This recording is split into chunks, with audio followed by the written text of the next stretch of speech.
आजको क्लासमा हामीहरू छलफल गर्नेछौँ बीबीएस 4th इयर अन्तर्गत रहेको सब्जेक्ट फन्डामेन्टल अफ इन्भेस्टमेन्ट भित्र रहेको च्याप्टर 2 यानी कि मार्केट एन्ड ट्रान्जेक्सन अर्थात् बजार र कारोबारहरूको बारेमा। यो च्याप्टर यानी कि मार्केट एन्ड ट्रान्जेक्सनबाट हामीलाई 4th इयरको फाइनल एक्जाममा एउटा 2 मार्क्सको सर्ट न्युमेरिकल प्रोब्लम र 10 मार्क्सको लङ न्युमेरिकल प्रोब्लम गरेर जम्मा 12 मार्क्सको न्युमेरिकल प्रोब्लम यो च्याप्टरबाट सोध्ने गर्छ। आज हामीहरू फर्स्टमा यो च्याप्टरको बेसिक कन्सेप्ट अनि यो च्याप्टरभित्र रहेका फर्मुलाहरूलाई बुझ्ने कोसिस गरेर त्यहाँभन्दा पश्चात यो च्याप्टरबाट फाइनल एक्जाममा सोधिएका केही सर्ट तथा लङ न्युमेरिकल प्रब्लमहरुलाई पनि सल्भ गर्न सिक्ने छौं। यो च्याप्टर हामीलाई यो च्याप्टरको नि टपिक्सले नि सबै कुरा सिकाइसकेको छ। यहाँनेरि हामीले पढ्नु पर्ने भनेको मार्केट एन्ड ट्रान्जेक्सन दिएको छ हैन। मार्केट भनेको हामीले बुझेकै हो, मार्केट बजार, एन्ड ट्रान्जेक्सन भनेको कारोबार क्या, बजार र कारोबारहरु। बजार भनेको त हामीले सानो सानो क्लास हैन, सानो सानो लेभल देखि पनि सिक्दै आएको कुरा हो। बजार भनेको त वस्तु तथा सेवाको कारोबार गर्ने एउटा निश्चित स्थान हो है भनेर हामीले सिकेका छौं, जहाँ चाहिँ हामीलाई दैनिक रूपमा आवश्यक पर्ने हैन खाद्यान्न, लत्ता कपडाहरु अथवा अन्य वस्तु तथा सेवाहरुको कारोबार हुन्छ भनेर हामीले सिकेका हौं नि त। तर यहाँनेरि चाहिँ नि यो च्याप्टरको बजार भनेको चाहिँ यहाँ जुन हामीहरू बजार पढ्दै छौं नि त्यो बजार भनेको चाहिँ शेयर कारोबार गर्ने स्थान हो क्या। हामीले सिकेको त्यो खाद्यान्न, लत्ता कपडाको बजार भनेर यहाँनेरि बुझ्न यहाँनेरि हामीले पाएनौं। यो बजार भनेको चाहिँ शेयर कारोबार गर्ने बजार हो भनेर हामीले बुझ्नुपर्ने हुन्छ। र यो च्याप्टरमा नि यो मार्केट एन्ड ट्रान्जेक्सन भनेको शेयर कारोबारसित रिलेटेड च्याप्टर रहेछ। शेयर कारोबार जम्मा दुई तरिकाबाट गर्न सकिन्छ है। अब चाहिँ हामीहरू यो च्याप्टरको मेन कुरामा प्रविष्ट गर्यौं है।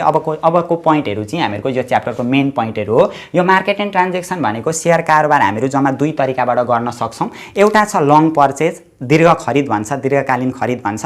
अर्को छ सर्ट सेल भन्छ क्या। सर्ट सेल भनेको अल्प बिक्री क्या, अल्पकालीन बिक्रीको माध्यमबाट पनि हामीहरु शेयरको कारोबार गर्न सक्छौं। आज हामीहरु यही दुईटा पोइन्टको बेसिसमा रहेर यो च्याप्टरका फर्मुलाहरु पनि बुझ्ने छौं र यो च्याप्टरको कन्सेप्टलाई पनि अझ बढी क्लियर हुने छौं ल। फर्स्टमा हामीहरु शेयरको कारोबार गर्न सक्छौं लङ पर्चेज क्या, लङ पर्चेज। लङ पर्चेजलाई दीर्घ खरिद पनि भन्छ, दीर्घ खरिद। अर्को छ हामीहरुको सर्ट सेल, सर्ट सेल, जसलाई भन्छ अल्प बिक्री।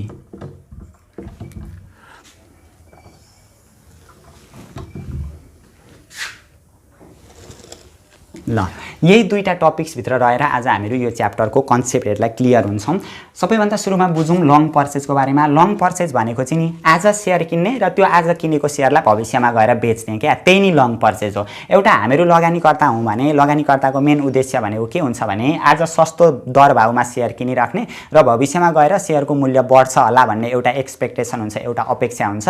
त्यो शेयरको मूल्य बढेको अवस्थामा चाहिँ बढेको भावमा चाहिँ बेचेर त्यहाँबाट नाफा कमाउने चाहिँ एउटा लगानीकर्ताको अपेक्षा हुन्छ क्या। जस्तै यो लङ पर्चेजमा चाहिँ एउटा लगानीकर्ताले कुनै एउटा कम्पनीको शेयर किन्छ क्या, आज 100 रुपैयाँको टाका दरले किन्छ।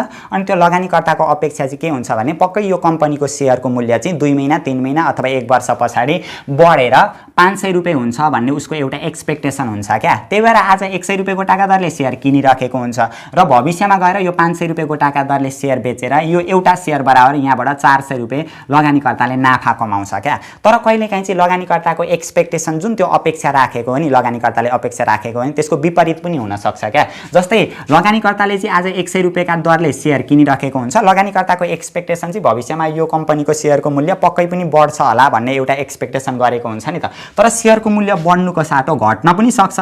मानिलिउँ 100 मा किनेको शेयरको मूल्य 50 रुपैयाँमा झर्यो भनेदेखि यहाँनेरि शेयरको मूल्य त घट्यो नि त। यस्तो अवस्थामा चाहिँ लगानीकर्तालाई घाटा पनि हुन्छ क्या। यदि आज किनेको शेयरको मूल्य भविष्यमा गएर बढ्यो भनेदेखि चाहिँ त्यो बढेको दरमा बेच्दाखेरि लगानीकर्तालाई नाफा हुँदो रहेछ हैन। बढ्नुको साटो हामीले लगानीकर्ताले जतिमा किनेको छ नि त्यो मूल्य भन्दा शेयरको मूल्य चाहिँ डाउन भएको छ भने त्यस्तो अवस्थामा चाहिँ लगानीकर्तालाई घाटा पनि हुन्छ क्या। यसैलाई नि लङ पर्चेज भनिन्छ। यसलाई सारांशमा अघि नै हामीले भनिसक्यौं। लङ पर्चेज भनेको आज शेयर किनिराख्ने र भविष्यमा गएर यो शेयरलाई बेच्ने क्या। बढेको छ भने त्यहाँबाट नाफा कमाउन सक्यो र शेयरको मूल्य यदि हामीले किनेको दर भन्दा किनेको भाउ भन्दा घटेको छ भने त्यहाँबाट चाहिँ लगानीकर्ताले घाटा पनि बेहोर्नु पर्ने हुँदो रहेछ हैन। त्यसैलाई नि लङ पर्चेज भनिन्छ क्या। अब अर्को छ हामीहरुको सर्ट सेल। सर्ट सेललाई अल्प बिक्री अथवा सर्ट पोजिसन पनि भनिन्छ क्या। सर्ट सेलमा चाहिँ के हुन्छ भनेदेखि लगानीकर्ताले आज शेयर बेच्छ क्या। लगानीकर्तासित शेयर हुँदैन हैन र पनि लगानीकर्ताले आज शेयर बेच्छ। मानिलिउँ एउटा कुनै एबीसी भन्ने कम्पनीको नि, एबीसी भन्ने कम्पनीको शेयर आज 600 रुपैयाँको टाका दरले बिकिराखेको छ क्या। 600 रुपैयाँको टाका दरले बिकिराखेको छ तर लगानीकर्तासित चाहिँ शेयर यो एबीसी भन्ने कम्पनीको शेयर हुँदैन क्या। अब लगानीकर्ताले के सोच्छ भनेदेखि मसित यो एबीसी भन्ने कम्पनीको सेयर भएको भएदेखि त म 600 रुपैयाँ गोटाका दरले बेच्न सक्थेँ भन्ने त्यो लगानीकर्ताले सोध्छ क्या। तर लगानीकर्तासित सेयर हुँदैन। अब लगानीकर्ताले के गर्छ, जसरी भए पनि लगानीकर्ताले यो सेयर बेच्न खोज्छ क्या। एबिसी भन्ने कम्पनीको सेयर 600 रुपैयाँ गोटाका दरले बेच्न खोज्छ, धेरै मूल्य देखो नि त, तर लगानीकर्तासित सेयर हुँदैन। अब लगानीकर्ताले के गर्छ भनेदेखि ब्रोकरसित गएर सेयर सापट्टि लिएर आउँछ क्या। मानिलिउँ एउटा ए भन्ने लगानीकर्ता छ, यो ए भन्ने लगानीकर्ताले चाहिँ ब्रोकरलाई गएर भन्छ क्या, मलाई 100 किता सेयर सापट्टि दिइराख न, म तँलाई 2 महिना अथवा 1 महिना पछाडि गएर त्यो सेयर फेरि तँलाई दिन्छु भनेर ब्रोकरसित गएर सापट्टि ल्याउँछ क्या। 100 सेयर लगानीकर्ताले सापट्टि ल्याउँछ अनि कति रुपैयाँ गोटाका दरले आज बेचिदिन्छ, 600 रुपैयाँ गोटाका दरले बेचिदिन्छ क्या। 100 × 600 गर्दाखेरि जम्मा कति हजारमा सेयर बेचिदिएछ, 60,000मा सेयर बेच्न सक्यो क्या लगानीकर्ताले। तर उसले यो 100 सेयर त उसित भएको सेयर त होइन, त्यो त सापट्टि ल्याएको सेयर हो नि त। पछि गएर त कति पिरियड तोकिएको छ त्यो पिरियडमा गएर त किनेर फेरि लगानीकर्ताले ब्रोकरलाई त तिर्नु पर्यो। त्यही भएर अब लगानीकर्ताको एक्सपेक्टेसन चाहिँ यो सर्ट सेलमा चाहिँ लगानीकर्ताको एक्सपेक्टेसन के हुन्छ भनेदेखि आज यो एबिसी भन्ने कम्पनीको सेयरको मूल्य 600 रुपैयाँ छ, पक्कै पनि भविष्यमा गएर चाहिँ यो 600 रुपैयाँ घटेर 200 रुपैयाँमा झर्छ अनि यो 200 रुपैयाँमा झरेको बेलामा म स्वाट्टै फेरि त्यो 100 सेयर किनेर फेरि सापट्टि सेयर तिरिदिन्छु भन्ने उसले एउटा एक्सपेक्टेसन राखेको हुन्छ क्या। त्यही भएर लगानीकर्तासित सेयर हुँदैन, ब्रोकरसित गएर सापट्टि ल्याउँछ र यो 600 रुपैयाँ गोटाका दरले बेचिदिन्छ, सुरुमै बेचिदिन्छ क्या। सर्ट सेलको मतलब अल्पकालीन बिक्री,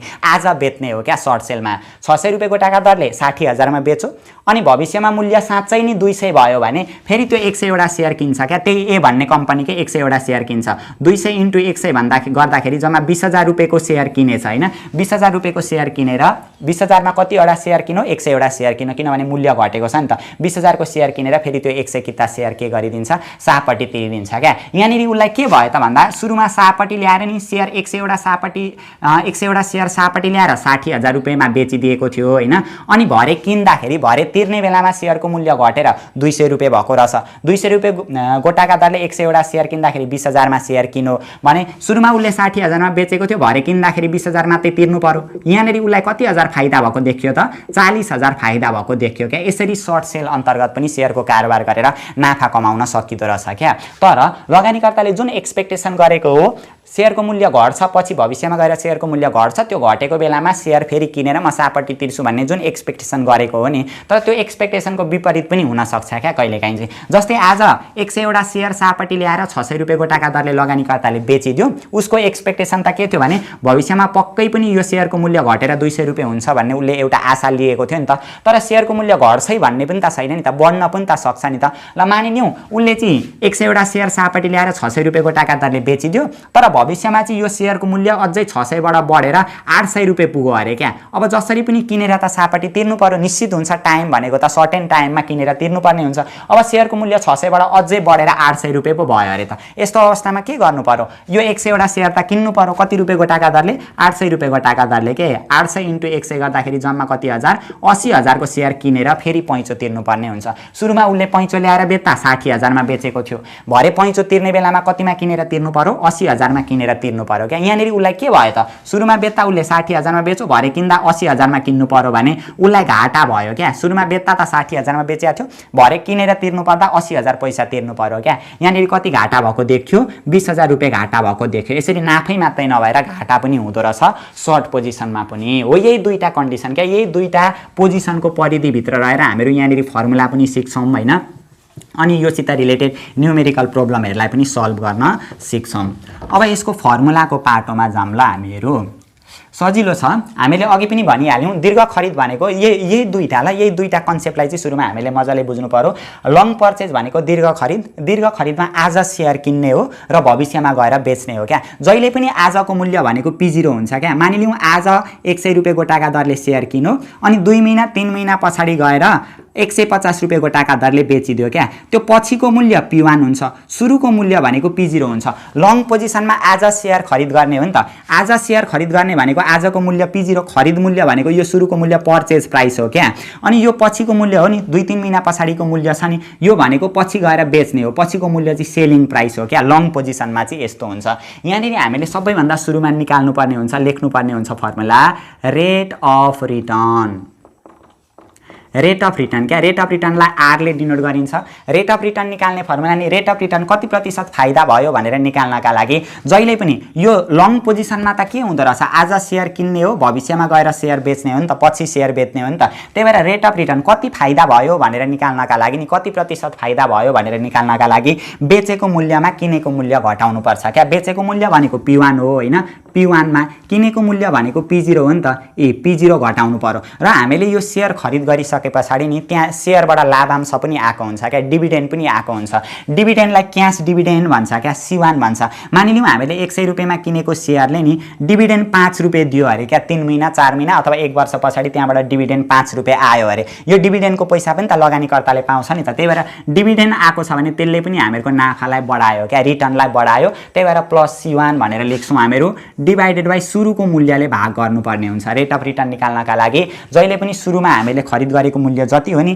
त्यसले भाग गर्नुपर्ने हुन्छ यसरी हामीहरु लङ पोजिसनमा रेट अफ रिटर्न निकाल्ने गर्छौं ल अनि अर्को यतापट्टि छ हामीहरुको सर्ट पोजिसनमा पनि रेट अफ रिटर्न निकाल्नुपर्ने हुन्छ हामीले रेट अफ रिटर्नलाई फेरि हामीहरु आर ले डिनोट गरिदिन्छौं ल रेट अफ रिटर्न निकाल्न लङ पोजिसनमा चाहिँ आज हामीले सेयर किनेर त्यसलाई भविष्यमा गएर बेच्ने हो तर सर्ट पोजिसनमा चाहिँ के हो आज हामीले पैँचो ल्याएर आज सेयर बेच्ने हो क्या आजको मूल्य जहिले पनि P0 हो क्या मानिलिउँ आज हामीले 500 रुपैयाँको टाका दरले बेचिदिउँ अरे क्या ₹500 रुपैयाँको टाका दरले सेयर बेचिदिउँ अरे आजको मूल्य भनेको आजको मूल्य लङ पोजिसनमा आज हामीले किन्थ्यौं हैन किनेको मूल्य P0 हुन्थ्यो सर्ट पोजिसनमा चाहिँ आज हामीले बेच्ने हो क्या सुरुमा बेचेको मूल्य चाहिँ P0 हुन्छ क्या सुरुको प्राइस जहिले पनि P0 हुन्छ सुरुमा चाहे त्यो किनेको मूल्य होस् चाहे त्यो बेचेको मूल्य होस् त्यो जहिले पनि के हुँदो रहेछ P0 हुँदो रहेछ P0 कति दिएको रहेछ मानिलिउँ 500 रुपैयाँ आज सापट्टि ल्याएर 500 रुपैयाँमा बेचो अनि 4 महिना पछाडी चाहिँ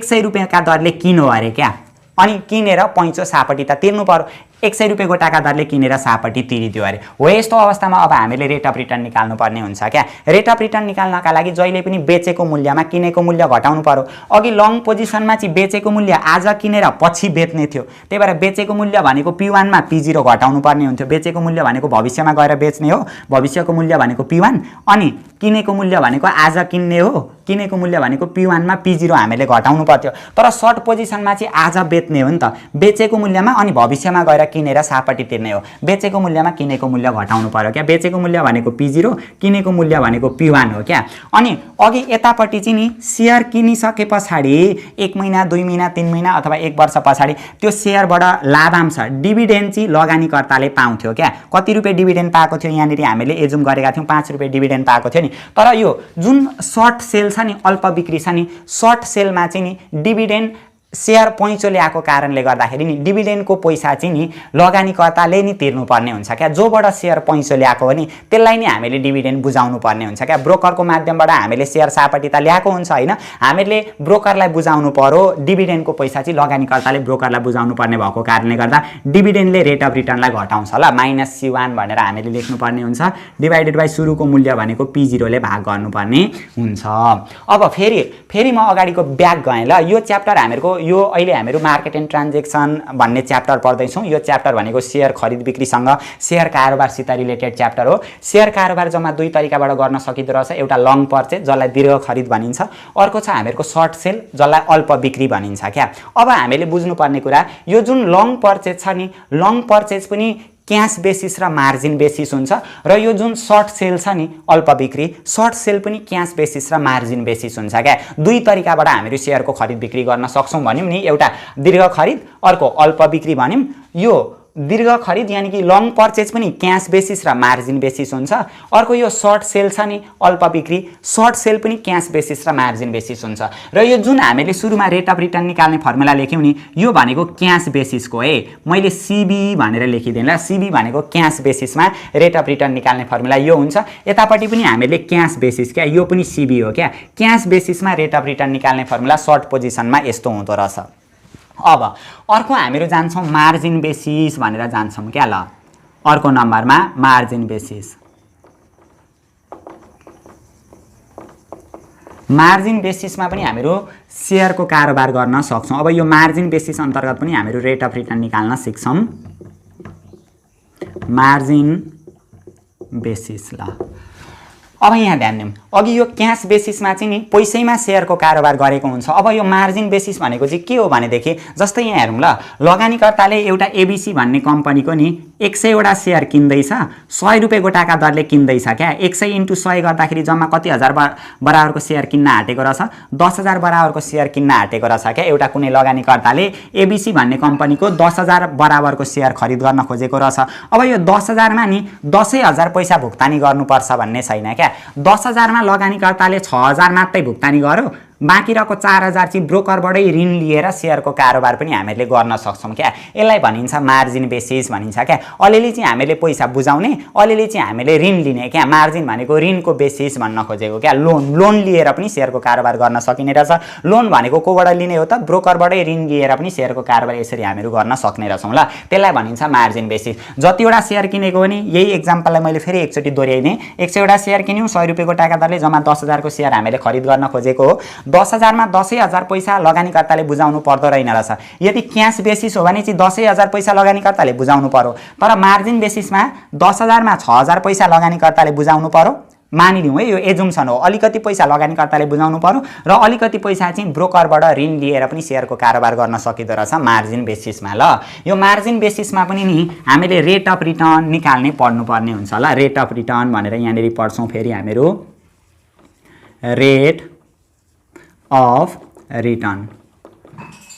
रेट अफ रिटर्नलाई फेरि हामीले आरले नि डिनोट गर्छौँ। रेट अफ रिटर्न निकाल्नका लागि अघिकै जस्तो हो क्या, थोरै कन्सेप्ट हामीहरू अलिकति ढिलो तरिकाले बुझ्दै जाउँ। रेट अफ रिटर्न निकाल्ने अघिकै जस्तो फर्मुला हो। लङ पोजिसनमा हेरौँ है, अघि हामीले के गरेका थियौँ, P1 माइनस के गरेका थियौँ, P0 गरेका थियौँ। यहाँ पनि डिभिडेन्डको पैसा आउँछ प्लस C1 होइन। अब यहाँ हेरौँ, यो मार्जिन बेसिसमा चाहिँ नि हामीले ऋण लिएर सेयरको कारोबार गरेको हुन्छ क्या। ऋण लिएको हुन्छ, ब्रोकरबाट ऋण लिएको हुन्छ, लगानीकर्ताले ऋण लिएको हुन्छ।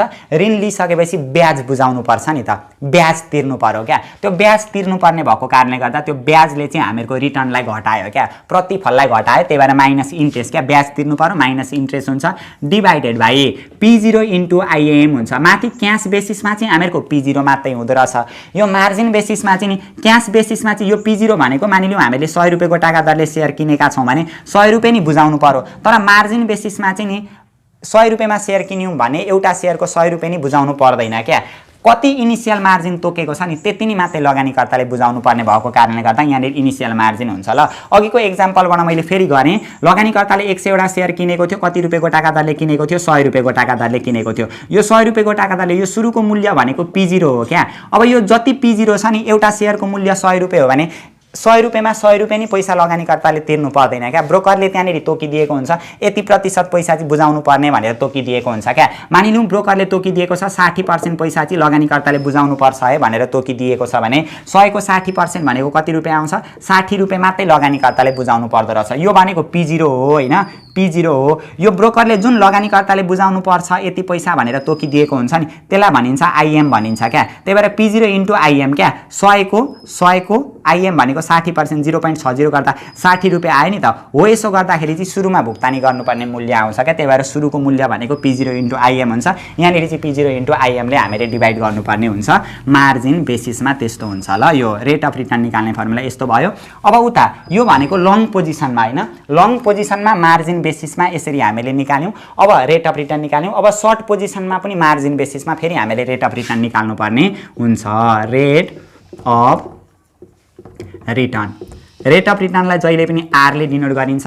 रेट अफ रिटर्न निकाल्ने अघिकै जस्तो फर्मुला हो क्या। यहाँ माथि के गरेका थियौँ हामीले, P0 गरेका थियौँ, माइनस के गरेका थियौँ, P1 गरेका थियौँ, माइनस डिभिडेन्ड पनि सर्ट पोजिसनमा चाहिँ डिभिडेन्ड लगानीकर्ताले नै भुक्तानी गर्नुपर्छ क्या। लङ पोजिसनमा चाहिँ डिभिडेन्ड लगानीकर्ताले पाउने भएको कारणले गर्दा पैसा आउँछ, जोडिन्छ। सर्ट पोजिसनमा चाहिँ डिभिडेन्ड लगानीकर्ताले नै भुक्तानी गर्नुपर्छ क्या, आफैले तिर्नुपर्ने भएको कारणले गर्दा डिभिडेन्डको पैसा तिर्नु पर्दा पैसा गयो नि त, त्यही भएर रेट अफ रिटर्न घट्यो। अब यहाँ हेरौँ, यो लङ पोजिसनमा चाहिँ ब्याज जुन छ नि, ऋण लिएर सेयरको कारोबार गरेको कारणले गर्दा यो जुन ब्याज छ नि, ब्याज चाहिँ लगानीकर्ताले तिर्नुपर्छ। तर यो सर्ट पोजिसनमा चाहिँ नि, सर्ट पोजिसनमा सेयर सापट्टि ल्याएको हो नि, सेयर सापट्टि ल्याउँदाखेरि लगानीकर्ताले नि जोबाट सापट्टि ल्याएको हो नि त्यसलाई धितो सुरुमै पैसा राखेर ल्याएको छ भने नि, धितो राखेर सेयर सापट्टि ल्याएको छ भने त्यो जति बराबरको जति रुपियाँ पैसा धितो राखेको हो नि, जोबाट सेयर सापट्टि ल्याएको हो त्यो समक्ष जति रुपियाँ पैसा धितो राखेको हो नि त्यसले त्यो धितोको ब्याज चाहिँ लगानीकर्ताले पाउँछ क्या। लगानीकर्ताले आफूले धितो राखेको हुन्छ, त्यो धितोको पैसा चाहिँ लगानीकर्ताले पाउँछ क्या। ब्याज चाहिँ लगानीकर्ताले पाउने भएको कारणले गर्दा यहाँनिर इन्ट्रेस्ट जोडिएर आउँछ होला। ब्याज चाहिँ लगानीकर्ताले पाउँछ। लङ पोजिसनमा लगानीकर्ताले ब्याज तिर्नुपर्छ, पैसा जान्छ। सर्ट पोजिसनमा लगानीकर्ताले ब्याज पाउँछ, पैसा के हुँदो रहेछ, आउँदो रहेछ, प्लस आई हुन्छ डिभाइडेड बाई फेरि मार्जिन बेसिसमा जहिले पनि P0 इन्टु आइएम हुन्छ तल। यसमा कन्फ्युज नहुने। यो चाहिँ हामीहरूको मार्जिन बेसिसमा रेट अफ रिटर्न निकाल्ने फर्मुला यस्तो भयो ल। फेरि एकचोटि म सरसरी गएँ ल। यो रेट अफ रिटर्न निकाल्ने फर्मुला हामीहरूको यति हो। लङ पोजिसनमा पनि दुईटा रेट अफ रिटर्न निकाल्ने फर्मुला हामीले पढ्यौँ, सर्ट पोजिसनमा पनि हामीले दुईटा रेट अफ रिटर्न निकाल्ने फर्मुला पढ्यौँ हैन। लङ पोजिसन भनेको चाहिँ आज सेयर किनेर भविष्यमा गएर बेच्ने रहेछ। सर्ट पोजिसन अथवा अल्प बिक्री भनेको चाहिँ नि आज सेयर सापट्टि ल्याएर बेच्ने र भविष्यमा गएर नि किनेर त्यो सापट्टि तिर्ने रहेछ क्या। सर्ट पोजिसन भनेको त्यस्तो रहेछ। यहाँनिर रेट अफ रिटर्न निकाल्ने फर्मुला एउटा, यो लङ पोजिसन जुन छ नि लङ पर्चेज दीर्घकालीन खरिद एउटा क्यास बेसिसबाट गर्न सकिँदो रहेछ, एउटा मार्जिन बेसिसबाट गर्न सकिँदो रहेछ। यो क्यास बेसिसमा रेट अफ रिटर्न निकाल्ने formula P1 minus P0 plus C1 by P0 हुँदो रहेछ। अनि मार्जिन बेसिसमा रेट अफ रिटर्न निकाल्ने फर्मुला P1 माइनस त्यही अघिकै जस्तो फर्मुला हो प्लस C1, तर मार्जिन बेसिसमा ऋण लिएको हुन्छ, ऋण लिइसकेपछि ब्याज तिर्नु पर्यो नि त, त्यही भएर माइनस इन्ट्रेस्ट हुँदो रहेछ। तलपट्टि हामीहरूको P0 इन्टु आइएमै हुन्छ। यतापट्टि सर्ट पोजिसनमा पनि त्यस्तै हो फर्मुला, तर सर्ट पोजिसनमा इन्ट्रेस्ट चाहिँ लगानीकर्ताले पाउँछ क्या। ठिक्क उल्टो उल्टो जस्तो छ। यहाँनिर डिभिडेन्ड लगानीकर्ताले पाउँछ, इन्ट्रेस्ट लगानीकर्ताले तिर्नुपर्छ, त्यही भएर डिभिडेन्ड जोडिन्छ, इन्ट्रेस्ट घट्छ। यहाँनिर डिभिडेन्ड चाहिँ लगानीकर्ताले तिर्नुपर्छ, तर इन्ट्रेस्ट चाहिँ लगानीकर्ताले पाउने भएको कारणले गर्दाखेरि डिभिडेन्ड घट्छ, इन्ट्रेस्ट जोडिन्छ। यसरी हामीहरू रेट अफ रिटर्न निकाल्न सक्छौँ ल। यो चाहिँ मार्जिन बेसिसमा रेट अफ रिटर्न निकाल्ने फर्मुला। हामीले पछि प्रोब्लम गर्दै जाँदा क्वेसनले भनेको हुन्छ क्या, क्यालकुलेट रेट अफ रिटर्न भनिदिन्छ क्या, युजिङ मार्जिन भनिदिन्छ। मार्जिनको बेसिसबाट रेट अफ रिटर्न निकाल्नु भनौँ भने यो फर्मुला एप्लाई गर्ने रहेछौँ हामीले। लङ पोजिसन हो कि सर्ट पोजिसन हो क्वेसन हेर्दै थाहा पाइहाल्छौँ हामीले, भनेकै पनि हुन्छ।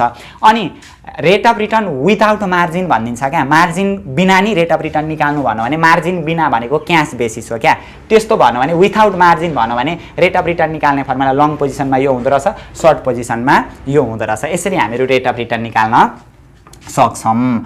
अर्को छ हामीहरूको यो मार्जिन बेसिस ल। यो क्यास बेसिसको एउटै मात्रै हामीले फर्मुला पढ्यौँ। अब जति पनि पढ्छौँ हामीहरू यो मार्जिन बेसिससित रिलेटेड पढ्छौँ। मार्जिन बेसिसमा हामीले रेट अफ रिटर्न निकाल्ने फर्मुला सर्ट पोजिसनमा पनि पढ्यौँ, लङ पोजिसनमा पनि पढ्यौँ हैन। अब यहाँभन्दा पछाडि हामीले नि अर्को पढ्नुपर्छ, इक्विटीको पोजिसन पढ्नुपर्छ हैन, अनि डेब्टको पोजिसन पढ्नुपर्छ, अनि एसिड्सहरूको पोजिसन यहाँनिर पढ्नुपर्ने हुन्छ क्या, लङ पोजिसनमा पनि सर्ट पोजिसनमा पनि। सबैभन्दा सुरुमा हामीहरू निकाल्छौँ यहाँनिर इक्विटी निकाल्न सिक्नुपर्ने हुन्छ क्या। इक्विटी लङ पोजिसनमा इक्विटी निकाल्न सिक्छौँ, अनि अर्को डेब्ट पनि निकाल्न सिक्छौँ, अनि अर्को टोटल एसिड्स निकाल्न सिक्छौँ क्या, टोटल एसिड्स। अनि अर्को इन्ट्रेस्ट पनि हामीहरू क्यालकुलेट गर्न सिक्छौँ यहाँनिर ल, इन्ट्रेस्ट हो। यति कुरा हामीले यहाँनिर सिक्छौँ। अनि उतापट्टि सर्ट पोजिसनमा पनि नि हामीहरूले हामीहरू इक्विटी निकाल्न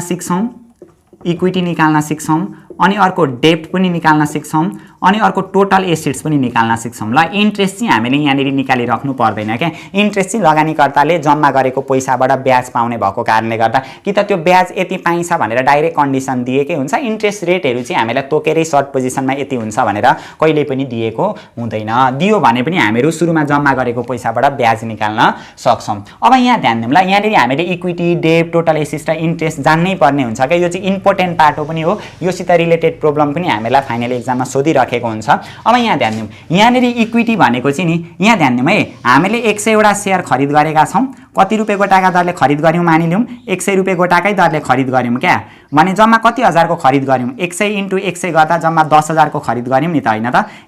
100 इन्टु 100 गर्दा जम्मा 10,000को सेयर खरिद गऱ्यौँ। अब यो मार्जिन बेसिसमा चाहिँ नि 10,000को सेयर खरिद गऱ्यौँ भने 10,000 पैसा लगानीकर्ताले तिर्नु पर्दैन क्या। ब्रोकरले तोकिदिएको हुन्छ न्यूनतम यति % पैसा चाहिँ, न्यूनतम यति पैसा चाहिँ लगानीकर्ताले सुरुमा भुक्तानी गर्नुपर्छ है भन्ने त्यो कन्डिसन ब्रोकरले तोकिदिएकै हुन्छ। त्यति % मात्रै लगानीकर्ताले भुक्तानी गर्नुपर्ने हो क्या। मानिलिउँ हामीले 100 वटा सेयर खरिद गऱ्यौँ, 100 रुपियाँ गोटाका दरले जम्मा 10,000 हुन्छ नि त, र ब्रोकरले तोकिदिएको छ सुरुमा 60% पैसा चाहिँ लगानीकर्ताले भुक्तानी गर्नुपर्ने भनेर। 100 इन्टु 100 गर्दा 10,000 हुन्छ, को कति % भुक्तानी गर्नु पर्दो रहेछ, 60% क्या, 60% चाहिँ लगानीकर्ताले भुक्तानी गर्नु पर्दो रहेछ। यो 100 भनेको नम्बर अफ सेयर हो, 100 रुपैयाँ गोटाका दरले सुरुमा किनेको मूल्य हो। यो जुन लगानीकर्ताले सुरुमा भुक्तानी गर्नुपर्ने पैसा हो नि, यसलाई चाहिँ भन्छ इनिसियल मार्जिन क्या। लगानीकर्ताले सुरुमा जति पैसा भुक्तानी गर्नु पर्यो नि त्यसलाई इनिसियल मार्जिन पोजिसन भन्छ अथवा इक्विटीको पोजिसन भन्छ क्या। त्यही भएर यहाँ हेरौँ ल, यो इक्विटी निकाल्नका लागि हामीले एनवटा सेयर खरिद गरेको हुन्छ। कति रुपैयाँ गोटाका दरले खरिद गरेको हुन्छ? P0 का दरले खरिद गरेको हुन्छ। अनि इक्विटी भनेको के रहेछ? कति प्रतिशत हो त? इनिसियल मार्जिन जति दिएको छ नि, इनिसियल मार्जिन भनेको प्रारम्भिक मार्जिन क्या, प्रारम्भिक लगानी क्या। सुरुमा लगानीकर्ताले जति पैसा भुक्तानी गर्नु पर्यो त्यति नै इक्विटी हुन्छ। इक्विटी निकाल्नका लागि N into P0 कति रुपैयाँ गोटाका दरले खरिद गरेको छ अनि कति प्रतिशत पैसा चाहिँ भुक्तानी गरेको छ त्यति नै हामीहरूको इक्विटीको पोजिसन हुन्छ। अब अर्को डेप्ट निकाल्छौँ है। डेप्ट भनेको ऋण हो नि त। कति चाहिँ ऋण ल्याएको रहेछ त भनेर निकाल्नका लागि यहाँ हेरौँ, एनवटा सेयर खरिद गरेको हो, कति रुपैयाँ गोटाका दरले खरिद गरेको हो, P0 का दरले खरिद गरेको हो, जम्मा भाग भनेको एक भाग हो क्या। एक भागमा यो मास्तिर इनिसियल मार्जिन यानी कि इक्विटीको भाग घटाइदिँदाखेरि बाँकी के को भाग आउँदो रहेछ? डेप्टको भाग आउँछ क्या। यसरी हामीहरू डेप्ट निकाल्न सक्छौँ क्या। यही एक्जाम्पललाई हेऱ्यौँ भने नि, हामीले 100 वटा सेयर खरिद गरेको हो, कति रुपैयाँ गोटाका दरले खरिद गरेको? 100 रुपैयाँ गोटाका दरले खरिद गरेको। इक्विटी भनेको 60% छ नि हैन? 60% भनेको 0.60 हो नि। गर्दाखेरि कति? 100 into 100 गर्दा 10,000 को 0.60 भनेको 6,000 रुपैयाँ हामीहरूको इक्विटीको पोजिसन भयो। अब हामीले डेप्ट निकाल्दैछौँ भने एनवटा 100 वटा सेयर खरिद गरेको, कति रुपैयाँ गोटाका दरले? 100 रुपैयाँ गोटाका दरले खरिद गरेको। डेप्ट भनेको नि जम्मा 0.60, जम्मा एक भागमा 0.60 चाहिँ हामीहरूको डेप्ट हो भने, सरी इक्विटी हो भने बाँकी रहेको त्यो एक भागमा यो इक्विटीको भाग घटाइदियो भने के को भाग आउँछ? डेप्टको भाग आउँछ क्या। गर्दाखेरि 100 into 100 भइहाल्यो, इन्टु 1 मा 0.6 घटाउँदा 0.4 हुन्छ क्या। 100 into 100 10,000, 0.4 गुणा गर्दाखेरि 4,000 हुन्छ। 10,000 मा 6,000 भनेको इक्विटी हो, 4,000 भनेको के को पोजिसन रहेछ? डेप्टको पोजिसन रहेछ क्या। यसरी हामीहरू लङ पोजिसनमा डेप्ट पनि निकाल्न सक्छौँ क्या। त्यही प्रोसेसबाट हामीले के निकाल्यौँ? यहाँनिर डेप्ट निकाल्यौँ। N into P0 1 minus IM गर्दाखेरि हामीहरूको डेप्टको पोजिसन आउँदो रहेछ। अर्को भनेको टोटल एसिड्स क्या। एसिड्स भनेको नि लङ पोजिसनमा एसिड्स भनेको चाहिँ नि जहिले पनि, जस्तै हामीले 100 वटा सेयर खरिद गऱ्यौँ, कति रुपैयाँ गोटाका दरले खरिद गऱ्यौँ? 100 रुपैयाँ गोटाका दरले खरिद गऱ्यौँ क्या। अब यो सेयरको मूल्य चाहिँ, यो सुरु भनेको यो N हो, सुरुमा खरिद गरेको मूल्य P0 हो क्या। अब यो हामीले 100 रुपैयाँमा खरिद गरेको सेयर चाहिँ 3 महिना पछाडि चाहिँ गएर 100 रुपैयाँको भाउ बढेर 500 रुपैयाँ भयो अरे क्या। त्यो पछिको मूल्य जहिले पनि P1 हुन्छ। अब हामीले सेयर बेच्दाखेरि कति रुपैयाँ गोटाका दरले पैसा पाउँछौँ? 500 रुपैयाँ गोटाका दरले पैसा पाउँछौँ नि त। त्यही भएर 500 रुपैयाँ गोटाका दरले पैसा पायौँ भने 100 into 500 भनेको जम्मा 50,000 रुपैयाँ चाहिँ पैसा हामीहरू पाउने रहेछौँ। त्यो चाहिँ हामीहरूको सम्पत्ति हुन्छ क्या। जहिले पनि लङ पोजिसनमा नि टोटल एसिड्स भनेको हामीहरूसित एनवटा सेयर हुन्छ हैन? अनि मूल्य भनेको कति रुपैयाँ गोटाका दरले, भविष्यमा जति रुपैयाँ गोटाका दरले सेयरको मूल्य पुग्यो नि त्यति चाहिँ हामीहरूको सम्पत्ति हुन्छ। भविष्यको मूल्य भनेको P1। यदि हामीलाई यो P1 दिएको छैन भनेदेखि एसिड्स भनेको एनवटा सेयर, कतिवटा सेयर खरिद गरेको छ? 100 वटा सेयर खरिद गरेको छ, कति रुपैयाँ गोटाका दरले खरिद गरेको छ? 100 रुपैयाँ गोटाका दरले खरिद गरेको छ। त्यही P1 दिएको छैन भने हामीहरूको टोटल एसिड्स भनेको 100 into 100 नै हुन्छ, N into P0 नै हुन्छ हैन? तर हामीहरूको भविष्यको मूल्य क्वेसनले दिएको छ भने भविष्यमा चाहिँ 3 महिना पछाडि चाहिँ सेयरको मूल्य यति पुग्यो है भनेर त्यो पछिको मूल्य दिएको छ भने नि, चाहे धेरै मूल्य दिएको होस् चाहे थोरै मूल्य दिएको होस्, एसिड्स निकाल्नका लागि त्यो P1 पछिको मूल्यले गुणा गर्नुपर्ने हुन्छ ल। त्यहाँभन्दा पछाडि हामीहरू इन्ट्रेस्ट निकाल्छौँ। इन्ट्रेस्ट निकाल्नका लागि नि ब्याज भनेको हामीहरू केमा तिर्छौँ? ब्याज भनेको जहिले पनि ऋणमा तिर्छौँ नि त, डेप्टमा तिर्छौँ क्या। त्यही भएर इन्ट्रेस्ट निकाल्नका लागि नि डेप्ट भनेको, ऋण भनेको हामीहरूको के हो? N into P0 into 1 minus IM भनेको हामीहरूको ऋण हो, डेप्ट हो। अब डेप्टमा कति प्रतिशत ब्याज छ त? क्वेसनले दिएकै हुन्छ क्या, 10%, 9%, 8% ब्याज भनेर दिएकै हुन्छ। हो यो डेप्ट जति छ नि त्यसमा कति प्रतिशत ब्याज हो क्वेसनले दिएकै हुन्छ। त्यहाँबाट हामीहरू के निकाल्न सक्छौँ? इन्ट्रेस्ट निकाल्न सक्छौँ लङ पोजिसनमा क्या। यसरी हामीहरू लङ पोजिसनमा इक्विटी, डेप्ट अनि इन्ट्रेस्ट निकाल्न सक्छौँ। अब हामीहरू यतापट्टि जान्छौँ। सर्ट पोजिसनमा पनि हामीले नि यो तीनवटा कुरा अनिवार्य रूपमा निकाल्नुपर्ने हुन्छ क्या। एउटा इक्विटी, अनि अर्को डेप्ट, अनि अर्को टोटल एसेट्स हामीले निकाल्नै पर्ने हुन्छ। सबैभन्दा सुरुमा हामीहरू नि यहाँदेखि सुरु गरौँ ल, डेप्टदेखि सुरु गरौँ। सर्ट पोजिसनमा डेप्ट भनेको नि, सर्ट पोजिसनको मतलब अघि नै हामीले बुझ्यौँ नि, सर्ट पोजिसन भनेको लगानीकर्तासित सेयर हुँदैन, तर लगानीकर्ताले सेयर चाहिँ ब्रोकरबाट सापट्टि ल्याएर बेचेको हुन्छ। पछि त किनेर तिर्नु पर्यो नि, त्यही भएर पछि भविष्यमा जति रुपियाँ सेयरको मूल्य भयो नि त्यति % चाहिँ लगानीकर्ताको ऋण हो क्या, लगानीकर्ताको डेब्टको पोजिसन हो। त्यही भएर डेब्ट भनेको n × P1 हुन्छ क्या। nवटा सेयर सापट्टि ल्याएको हो, ऋण भनेको डेब्ट भनेको के हुँदो रहेछ, भविष्यमा सेयरको मूल्य जति भयो P1 त्यति नै के हुँदो रहेछ, डेब्ट हुँदो रहेछ। अब कन्फ्युज नहुने ल, यतापट्टि लङ पोजिसन जुन छ नि लङ पर्चेज दीर्घकालीन खरिद, लङ पर्चेजमा चाहिँ टोटल एसिड्स भनेको n × P1 हुन्छ, तर सर्ट सेलमा चाहिँ नि यो डेब्ट भनेको n × P1 हुन्छ ल। यतापट्टि एसिड्स भनेको n × P1 हो भने यतापट्टि डेब्ट भनेको के हुँदो रहेछ, n × P1 हुँदो रहेछ। र यतापट्टि हामीले टोटल एसिड्स पनि निकाल्नु पर्ने हुन्छ क्या। यतापट्टि टोटल एसिड्स भनेको चाहिँ नि हामीहरूको क्यासमा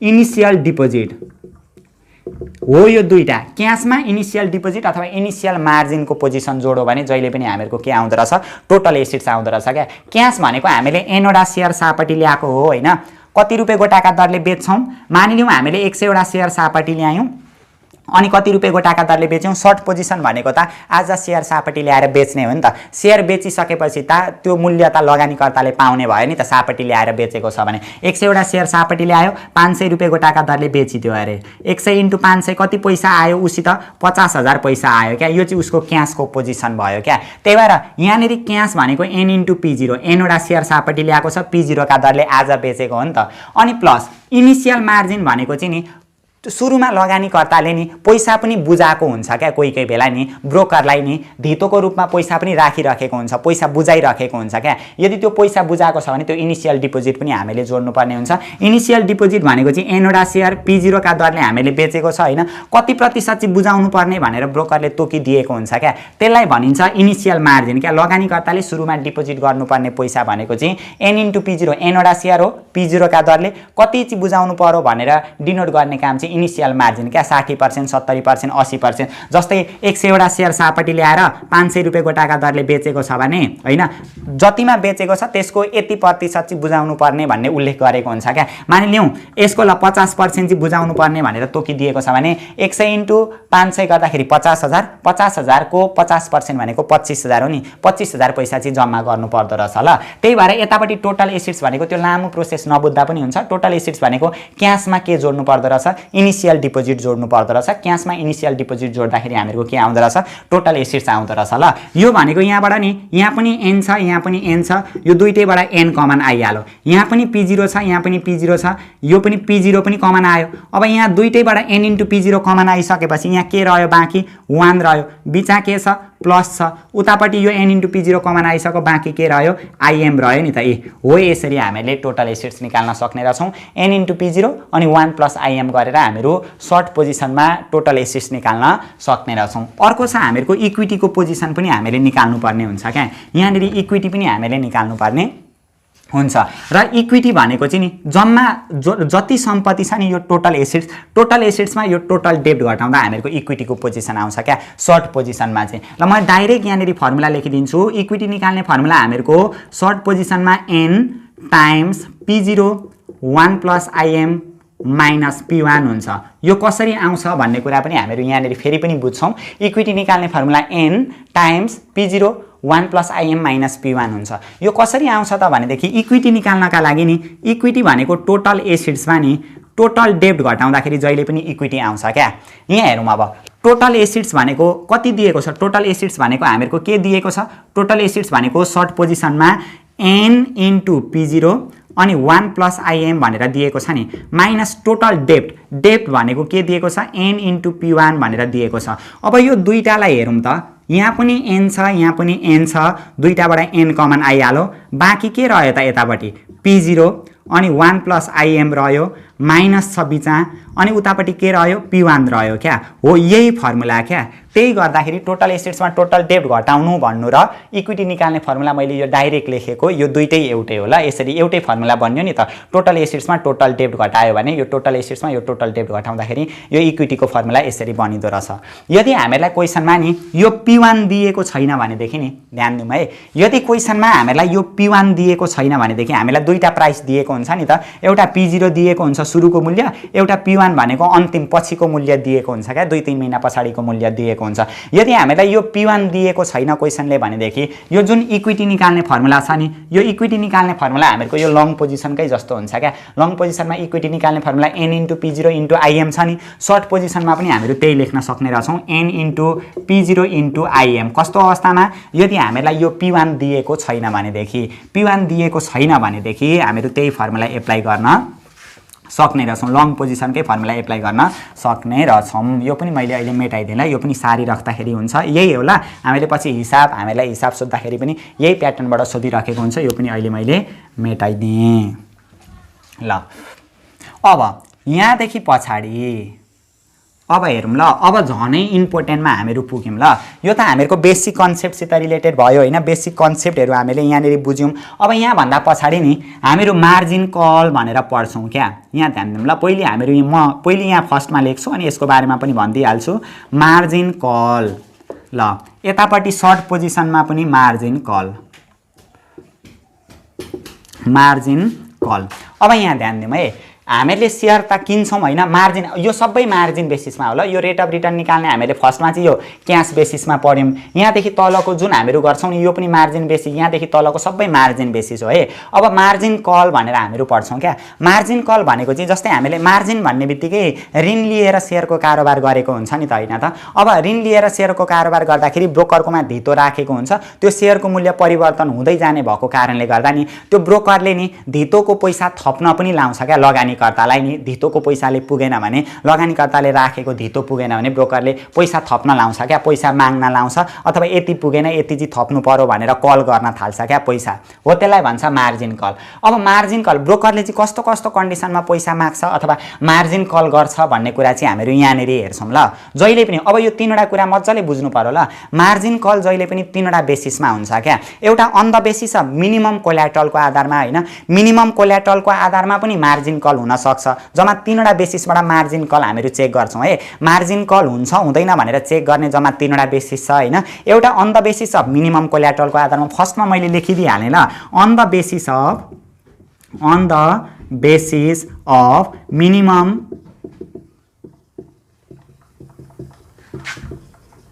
कोल्याटरल, on the basis of minimum collateral, minimum कोल्याटरलको आधारमा मार्जिन कल हुन्छ हुँदैन भनेर हामीले भन्न सक्छौँ। अनि अर्को छ on the basis of actual margin ल, एक्चुअल मार्जिनको आधारमा पनि हामीहरू मार्जिन कल हुन्छ हुँदैन भनेर भन्न सक्छौँ। अर्को 3 नम्बरमा छ हामीहरूको on the basis of trigger price, trigger price हो। यो तीनवटा बेसिसमा मार्जिन कल छ कि छैन भनेर हामीहरू डिसिजन दिन सक्छौँ। यो माथिको पनि हामीहरूको इम्पोर्टेन्ट नै हो होइन, रेट अफ रिटर्न निकाल्ने फर्मुला, यो रेट अफ रिटर्न निकाल्ने फर्मुला युज हुने पनि हामीलाई एक्जाममा आइरहेको छ होइन। विथ मार्जिन र विथआउट मार्जिन भनिदिन्छ।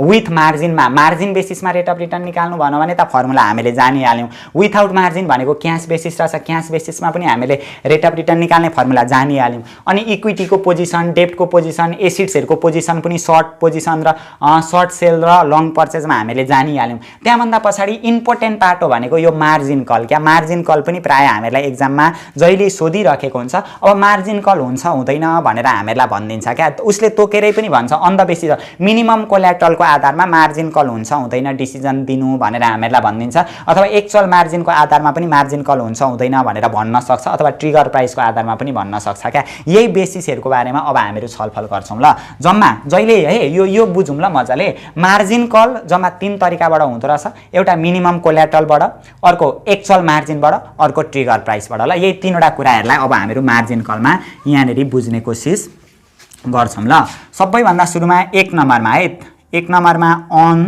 The basis of minimum collateral, minimum collateral, minimum कोल्याटरललाई नि मार्जिन कल भ्यालु पनि भन्छ ल।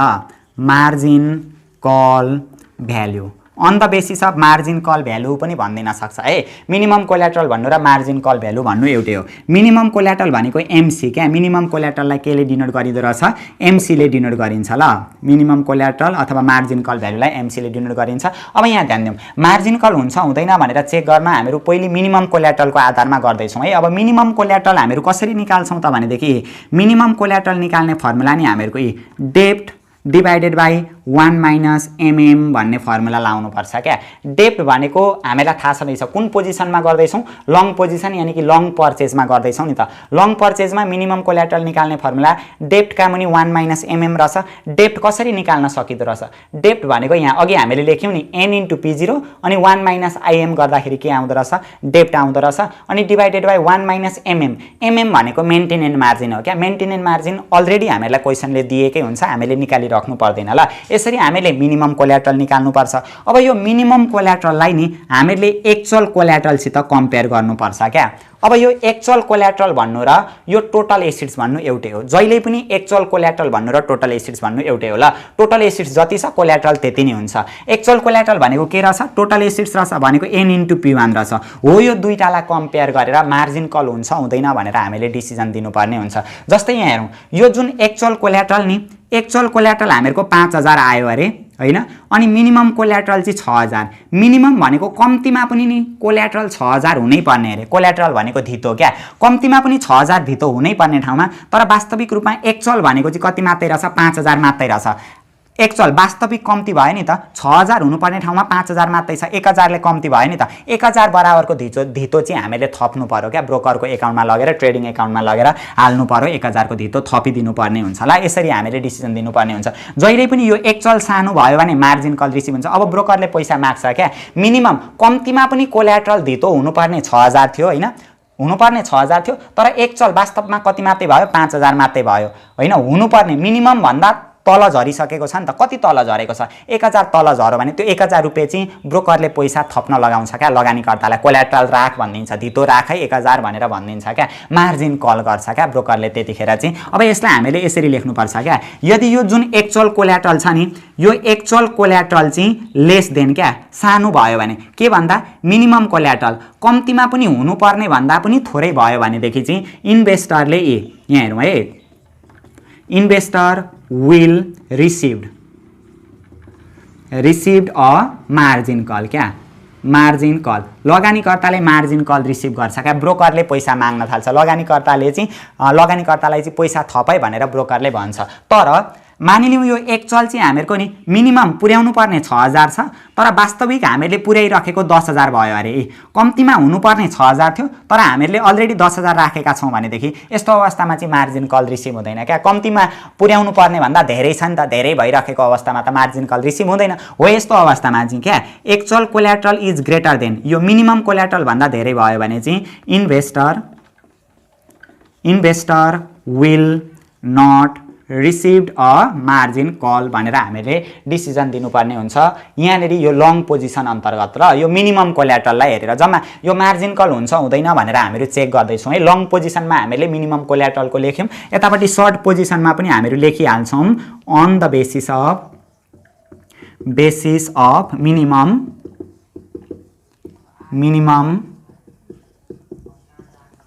कोल्याटरल। मिनिमम कोल्याटरललाई के पनि भन्दो रहेछ, मार्जिन कल भ्यालु पनि भन्दो रहेछ क्या, margin call value MC. Minimum कोल्याटरललाई एमसीले डिनोट गरिन्छ।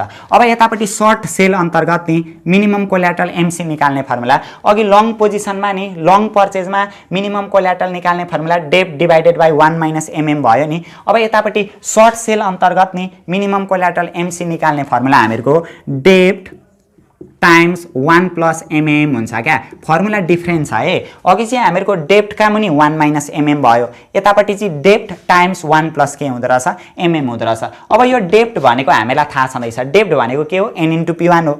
अनि 1 प्लस एमएम भनेको मेन्टेनेन्स मार्जिन क्वेसनले नि दिएको हुन्छ क्या। अब यो मिनिमम कोल्याटरललाई केसित कम्पेयर गर्नुपर्दो रहेछ, यो मिनिमम कोल्याटरललाई एक्चुअल कोल्याटरलसित कम्पेयर गर्नुपर्दो रहेछ। यहाँ पनि मिनिमम कोल्याटरललाई हामीहरू केसित कम्पेयर गर्छौँ, एक्चुअल कोल्याट्रलसित कम्पेयर गर्छौं क्या। यो एक्चुअल कोल्याट्रल भन्नु र टोटल एसिड्स भन्नु एउटै हो है। यहाँ हेरौँ त, यहाँ पनि एक्चुअल कोल्याट्रल भन्नु र टोटल एसिड्स भन्नु एउटै हो। टोटल एसिड्सको जे फर्मुला थियो एक्चुअल कोल्याट्रलमा त्यही फर्मुला हाल्यौँ नि त। यहाँ पनि यो एक्चुअल कोल्याट्रल भन्नु र टोटल एसिड्स भन्नु एउटै हो क्या। यहाँनिर यो एक्चुअल कोल्याट्रलको ठाउँमा यतैपट्टिको टोटल एसिड्स निकाल्ने हामीहरू फर्मुला एप्लाई गरिदिन्छौँ। एक्चुअल कोल्याट्रल भन्नु र टोटल एसिड्स भन्नु एउटै हो। निकाल्ने फर्मुला के थियो? अघि हामीले एउटा फर्मुला बनाएका थियौँ, n into P0 times 1 plus IM भनेर बनाएका थियौँ नि त। त्यही फर्मुला होइन, एकापट्टि हामीहरूको n इन्टु P0 हुन्थ्यो, अघि हामीले लेखेका पनि थियौँ, मासतिर बनाएका पनि थियौँ, plus n into P0 into IM थियो होइन।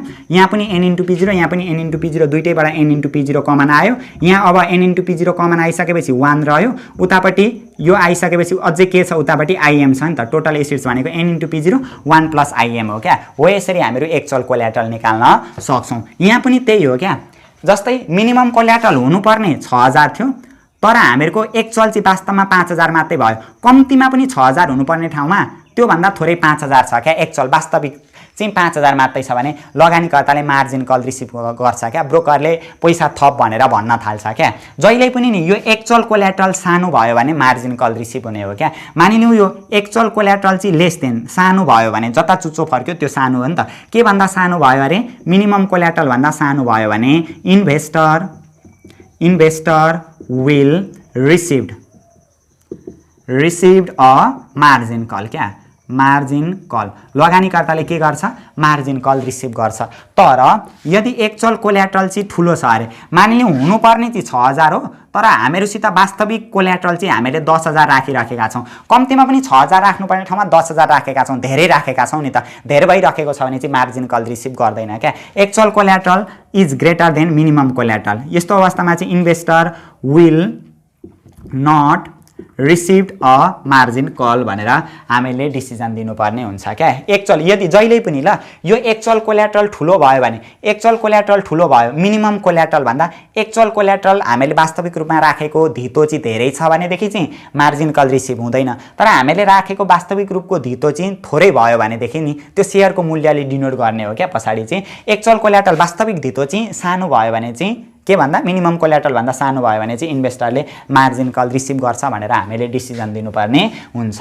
मैले यो डिसिजन दिएको चाहिँ मेटाइदिएँ ल, तपाईहरू पनि यसैलाई कापीमा पनि सार्दै जानु होला। यो डिसिजन दिनुपर्ने पनि अनिवार्य होला, अनिवार्य हामीले डिसिजन दिनै पर्ने हुन्छ। डिसिजन दिएनौँ भने हामीले फुल मार्क्स पाउन पनि सक्दैनौँ। हामीले अघि के हेर्दै थियौँ? यो मार्जिन कललाई हेर्दैछौँ ल। मार्जिन कल हुन्छ हुँदैन भनेर चेक गर्नका लागि जम्मा 3वटा बेसिस छ होइन। एउटा अन द बेसिस अफ के को आधारमा? मिनिमम कोल्याट्रलको आधारमा गऱ्यौँ होइन। मिनिमम कोल्याट्रललाई मार्जिन कल भ्यालु पनि भनिँदो रहेछ। लङ पोजिसनमा पनि सर्ट पोजिसनमा पनि लेख्यौँ। अब 2 नम्बरमा लेख्छौँ ल हामीहरू, on the basis of actual margin क्या। अब एक्चुअल मार्जिनको आधारमा पनि मार्जिन कल हुन्छ या हुँदैन भनेर हामीले डिसिजन दिनुपर्ने हुन्छ।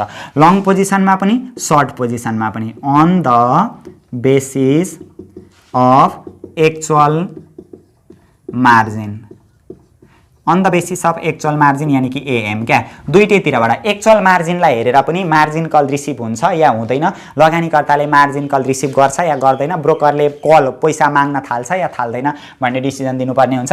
यहाँनिर हामीहरू लेख्छौँ एक्चुअल मार्जिन क्या। एक्चुअल मार्जिन निकाल्ने फर्मुला नि लङ पोजिसनमा हामीहरूको एसिड्स माइनस डेप्ट, एसिड्स माइनस डेप्टका मुनि एसिड्स भनेर लेख्नुपर्ने हुन्छ क्या। अब यहाँ ध्यान दिउँ, यहाँ सबै कुरा हामीले जानेकै कुरा छ क्या। एक्चुअल मार्जिन निकाल्नका लागि एसिड्स माइनस डेप्टका मुनि के हुँदो रहेछ? एसिड्स हुँदो रहेछ। एसिड्स निकाल्ने फर्मुला हामीहरूको लङ पोजिसनमा के दिएको छ? एसिड्स निकाल्ने फर्मुला हामीहरूको लङ पोजिसनमा n इन्टु P1 दिएको छ। त्यही भएर एसिड्स भनेको n इन्टु P1 रहेछ, माइनस यो जुन डेप्ट दिएको छ नि, डेप्ट भनेको के दिएको रहेछ? n into P0 1 minus IM दिएको रहेछ। n इन्टु P0 अनि 1 माइनस IM दिएको रहेछ डेप्ट भनेको, डिभाइडेड बाई फेरि यो एसिड्स भनेको के दिएको छ? एसिड्स भनेको n इन्टु P1 दिएको छ। यही फर्मुला हामीले लेखिदिन्छौँ n इन्टु P1। हो यसरी हामीले एक्चुअल मार्जिन निकाल्न सक्छौँ। कुन पोजिसनमा? लङ पोजिसनमा एक्चुअल मार्जिन निकाल्न सक्छौँ क्या।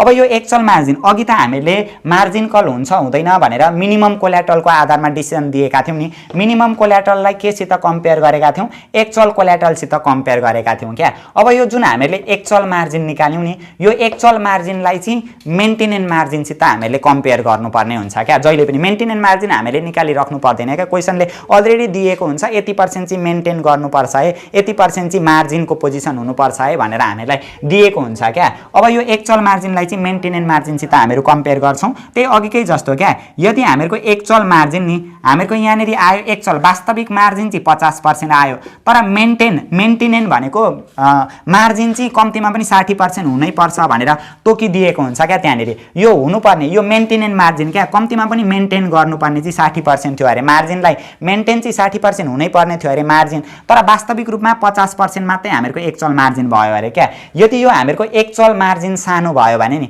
एक्चुअल मार्जिन सानो भयो भने के भन्दा मेन्टेनेन्स मार्जिन भन्दा एक्चुअल मार्जिन सानो भयो भने इन्भेस्टरले मार्जिन कल रिसिभ गर्छ। तर यो मेन्टेनेन्स मार्जिन चाहिँ 60% हुनु पर्थ्यो, एक्चुअल मार्जिन चाहिँ 70% छ अरे क्या। यो मेन्टेनेन्स मार्जिन भन्दा एक्चुअल मार्जिन ठुलो भयो भने चाहिँ investor will not receive the margin call, इन्भेस्टरले मार्जिन कल रिसिभ गर्दैन भनेर हामीले डिसिजन दिनुपर्छ ल। जहिले पनि एक्चुअल मार्जिनलाई मेन्टेनेन्स मार्जिनसित कम्पेयर गर्नुपर्छ। यदि हामीहरूको एक्चुअल मार्जिन सानो छ भनेदेखि, यो मेन्टेनेन्स मार्जिन भन्दा एक्चुअल मार्जिन सानो छ भनेदेखि मार्जिन कल रिसिभ हुन्छ, तर मेन्टेनेन्स मार्जिन भन्दा एक्चुअल मार्जिन चाहिँ ठुलो छ भनेदेखि चाहिँ मार्जिन कल रिसिभ हुँदैन। त्यही अघिकै तरिकाले डिसिजन, यदि actual margin is less than maintenance margin, actual margin चाहिँ मेन्टेनेन्स मार्जिन भन्दा के छ भने सानो छ भने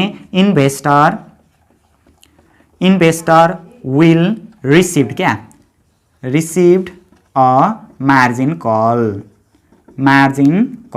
इन्भेस्टरले मार्जिन कल रिसिभ गर्छ। के भन्दा यदि एक्चुअल मार्जिन चाहिँ मेन्टेनेन्स मार्जिन भन्दा सानो छ भने मार्जिन कल रिसिभ गर्छ, तर यदि actual margin is greater than maintenance margin क्या, एक्चुअल मार्जिन चाहिँ मेन्टेनेन्स मार्जिन भन्दा अलरेडी ठुलो छ भनेदेखि चाहिँ investor will not received a margin call भनेर हामीले डिसिजन दिनुपर्ने हुन्छ। कुन पोजिसनमा?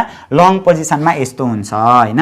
अब यतापट्टि पनि सर्ट पोजिसनमा पनि त्यस्तै हो क्या। अन द बेसिस अफ हामीले एक्चुअल मार्जिन भनेर लेखेका छौँ नि, यतापट्टि पनि हामीहरू एक्चुअल मार्जिन निकाल्छौँ। एक्चुअल मार्जिन भनेको एएमै हो। एक्चुअल मार्जिन निकाल्न अघि एसिड्स माइनस डेब्ट बाई एसिड्स गरेका थियौँ नि एक्चुअल मार्जिन निकाल्न, यतापट्टि पनि हामीहरू के गर्छौँ, एसिड्स माइनस डेब्टका मुनि, अघि चाहिँ हामीले एसिड्स माइनस डेब्टका मुनि एसिड्स गरेका थियौँ, यहाँनिर चाहिँ हामीहरूको एसिड्स माइनस डेब्टका मुनि के हुन्छ, डेब्ट गरेर एक्चुअल मार्जिन निकाल्नुपर्ने हुन्छ क्या यो पोजिसनमा चाहिँ। अब एसिड्स भनेको के हो त, ध्यान दिउँ है, सर्ट पोजिसनमा यो सर्ट सेलमा एसिड्स भनेको के हो, एसिड्स भनेको अघि हामीले लेखेका थियौँ नि, एसिड्स भनेको n into P0 times 1 plus IM हो क्या एसिड्स भनेको। अघि पनि हामीले भनेका थियौँ नि, यो एक्चुअल कोल्याट्रल भन्नु र एसिड्स भन्नु एउटै हो हैन, एक्चुअल कोल्याट्रल र एसिड्स भन्नु एउटै हो। एसिड्सको formula n into P0 1 plus IM हामीले लेखेका थियौँ नि, बनाएका पनि थियौँ नि, यहाँ पनि त्यही हो क्या। एसिड्स भनेको n into P0 1 plus IM भनेको एसिड्स हो, माइनस अब यो डेब्ट भनेको के हो, डेब्ट कसरी निकालिँदो रहेछ सर्ट पोजिसनमा,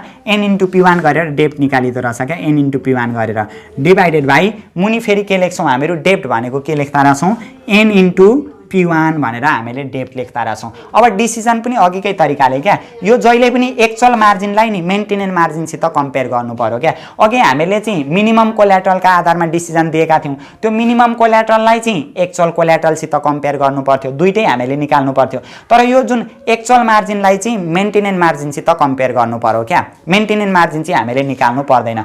एक्चुअल भनेको मानिलिउँ मेन्टेनेन्स मार्जिन नि अघिकै जस्तो हो क्या, अघि हामीले जे लङ पोजिसनमा डिसिजन दिउँ नि त्यही हो क्या। मानिलिउँ मेन्टेनेन्स मार्जिन चाहिँ कम्तीमा पनि 50% चाहिँ हुनैपर्छ अरे क्या, मार्जिन 50% कम्तीमा हुनुपर्ने ठाउँमा हामीहरूको एक्चुअल मार्जिन चाहिँ 40% मात्रै आयो अरे, एक्चुअल मार्जिन 40% आयो अरे, कम्तीमा मेन्टेन गर्नुपर्ने भन्दा कम्ती मार्जिन आयो नि त हैन। थोरै मार्जिन एक्चुअल मार्जिन सानो भयो भने चाहिँ लगानीकर्ताले मार्जिन कल रिसिभ गर्छ क्या, investor will receive the margin call भनेर डिसिजन दिनुपर्ने हुन्छ क्या। Actual margin is less than के भन्दा मेन्टेनेन्स मार्जिन, के हुँदो रहेछ यस्तो अवस्थामा, इन्भेस्टर विल रिसिभ क्या, रिसिभड अ मार्जिन कल क्या, मार्जिन कल रिसिभ हुँदो रहेछ। तर यदि हामीहरूको एक्चुअल मार्जिन चाहिँ ठुलो भयो भने के भन्दा मेन्टेनेन्स मार्जिन भन्दा investor will not received a margin call भनेर हामीले डिसिजन दिनुपर्ने हुन्छ ल। जम्मा हामीहरूको यो मार्जिन कल हुन्छ हुँदैन भनेर चेक गर्ने तीनवटा बेसिस हामीले तीनवटा तरिका भनेका थियौँ नि। एउटा भनेको हामीहरूको on the basis of minimum collateral, minimum कोल्याट्रललाई मार्जिन कल भ्यालु पनि भनिदो रहेछ, त्यसरी पनि हामीले डिसिजन दिन सक्दा रहेछौँ। अर्को on the basis of actual मार्जिनको आधारमा पनि मार्जिन कल हुन्छ हुँदैन भनेर हामीहरू भन्न सक्दा रहेछौँ। अर्को एउटा छ ट्रिगर प्राइस भन्छ क्या, जम्मा 3वटा हो नि त। अब ट्रिगर प्राइसको बारेमा पनि अलिकति बुझिहालौँ होइन। त्यो ट्रिगर प्राइसको बारेमा बुझिसके पछाडि हामीहरूलाई न्युमेरिकल प्रोब्लम गर्नमा पनि केही समस्या हुँदैन, यो डिसिजन पनि सार्दै जाने। अब तेस्रो नम्बरमा जान्छौँ हामीहरू, 3 नम्बरमा जान्छौँ on the basis of trigger price क्या, ट्रिगर प्राइसलाई भनिन्छ मार्जिन कल प्राइस पनि भनिन्छ क्या, यसलाई मार्जिन कल प्राइस। अघि हामीले लेखेका थियौँ नि on the basis of minimum कोल्याटरललाई चाहिँ मार्जिन कल भ्यालु भनिदो रहेछ होइन, ट्रिगर प्राइसलाई चाहिँ मार्जिन कल प्राइस भनिदो रहेछ क्या। दुईटा उस्तै तर डिफ्रेन्स छ है। यहाँनिर चाहिँ मार्जिन कल भ्यालु भनिदो रहेछ, मिनिमम कोल्याटरललाई चाहिँ मार्जिन कल भ्यालु भनिदो रहेछ, ट्रिगर प्राइसलाई चाहिँ मार्जिन कल प्राइस भनिदो रहेछ क्या। लङ पोजिसनमा पनि सर्ट पोजिसनमा पनि क्या, on the basis of trigger प्राइसलाई के भनिदो रहेछ, मार्जिन कल प्राइस भनिदो रहेछ क्या, मार्जिन कल प्राइस भनिन्छ क्या। अब प्राइसको आधारमा पनि मार्जिन कल हुन्छ हुँदैन भनेर हामीले चेक गर्नुपर्ने हुन्छ क्या। अब यहाँ हेरौँ ल, ट्रिगर प्राइस भनेको टिपी हो क्या, टिपी भनेर लेख्छौँ। यो जुन लङ पोजिसन छ नि, लङ पर्चेज छ नि, लङ पर्चेजमा ट्रिगर प्राइस निकाल्ने formula 1 - IM divided by 1 - MM हुन्छ क्या, इन्टु P0। सुरुको मूल्यले हामीले गुणा गरेर ट्रिगर प्राइस निकाल्छौँ। ट्रिगर प्राइस टिपी भनेको 1 - IM भनेको इनिसियल मार्जिन हो क्या, IM भनेको इनिसियल मार्जिन, 1 - MM भनेको मेन्टेनेन्स मार्जिन, क्वेसनले दिएकै हुन्छ दुईटै, इन्टु P0 भनेको सुरुको पर्चेज प्राइस हो क्या, कतिमा खरिद गरेका छौँ हामीले त्यो मूल्यले गुणा गर्दाखेरि हामीहरूको के आउँदो रहेछ, ट्रिगर प्राइस आउँदो रहेछ क्या। हामीहरूको कुन पोजिसनमा, लङ पोजिसनमा ट्रिगर प्राइस आउँदो रहेछ। अब यस्तो हुन्छ क्या, के हुन्छ भनेदेखि सुरुमा मानिलिउँ हामीले 100 रुपियाँ गोटाका दरले सेयर खरिद गरेका थियौँ। अब ब्रोकरले चाहिँ एउटा प्राइसको लिमिट तोकिदिएको हुन्छ क्या। हामीले सेयर खरिद गर्नुको मुख्य उद्देश्य भनेको लङ पोजिसनमा के हो, आज कम्तीमा सेयर खरिद गर्ने अनि भविष्यमा सेयरको मूल्य पक्कै बढ्छ होला, त्यो बढेको बेलामा बेचेर नाफा कमाउने, त्यही त हो नि लङ पोजिसनको उद्देश्य होइन त। तर हामीले त्यो बढ्छ भन्ने जुन एक्सपेक्टेसन राखेको हो नि, तर बढ्छै भन्ने पनि त छैन, कोही कोही बेला सेयरको मूल्य घट्न पनि त सक्छ होइन। अब ब्रोकरले के भनेको हुन्छ भने, तैँले आज लगानीकर्तालाई ब्रोकरले के भनिदिन्छ भनेदेखि, तैँले आज 100 रुपियाँ गोटाका दरले सेयर किनेको छस्, यो सेयरको मूल्य बढ्छ भन्ने तेरो एक्सपेक्टेसन हो, ठिक छ, बढो भने त ठिकै छ, तर बढेपछि बेचेर नाफा कमा, मलाई केही मतलब भएन। तर यदि यो सेयरको मूल्य 100 रुपियाँबाट बढ्नुको साटो घट्न थाल्यो भने नि, घट्दै गएर यो 50 रुपियाँ पुग्यो भने, 50 रुपियाँभन्दा तल पुग्यो भने चाहिँ म तँलाई पैसा माग्न थाल्छु है, तैँले पैसा मलाई बुझाउनु पर्छ है, थप्नुपर्छ है भनेर भनिदिन्छ। किनभने मार्जिन बेसिसमा ऋण लिएर सेयरको कारोबार गरेको हुन्छ, ब्रोकरबाट ऋण लिएर सेयर किनेको हुन्छ होइन। अनि सेयरको मूल्य घट्न थाल्यो भने त, घटै गर्न थाल्यो भने त त्यो लगानीकर्ता डुब्ने चान्स हुन्छ नि त, ब्रोकर पनि डराउन थाल्छ क्या, पैसा थप्न लाउन थाल्छ क्या। त्यही भएर लङ पोजिसनमा 100 रुपियाँमा सुरुमा लगानीकर्ताले सेयर किनेको हुन्छ, एक्सपेक्टेसन भनेको 100 रुपियाँको मूल्य भविष्यमा चाहिँ बढ्छ भन्ने आशा गरेको हुन्छ, सेयरको मूल्य बढ्छै भन्ने फिक्स पनि त छैन नि त, ग्यारेन्टी त दिन सकिँदैन। यदि अनि ब्रोकरले भनिदिन्छ क्या, तैँले बढ्छ भनेर सेयर किनेको छस्, ठिक छ, बढो भने नाफा कमा, तैँ लग। तर यदि यो बढ्नुको साटो सेयरको मूल्य घट्न थाल्यो, घट्दै गएर यो 50 रुपियाँभन्दा तल भयो भने चाहिँ म तँसित पैसा माग्न थाल्छु है भनिदिन्छ क्या। हो यो जुन प्राइसको लिमिट ब्रोकरले तोकेको हुन्छ नि, यो प्राइसको लिमिटलाई चाहिँ ट्रिगर प्राइस भनेर भनिन्छ क्या।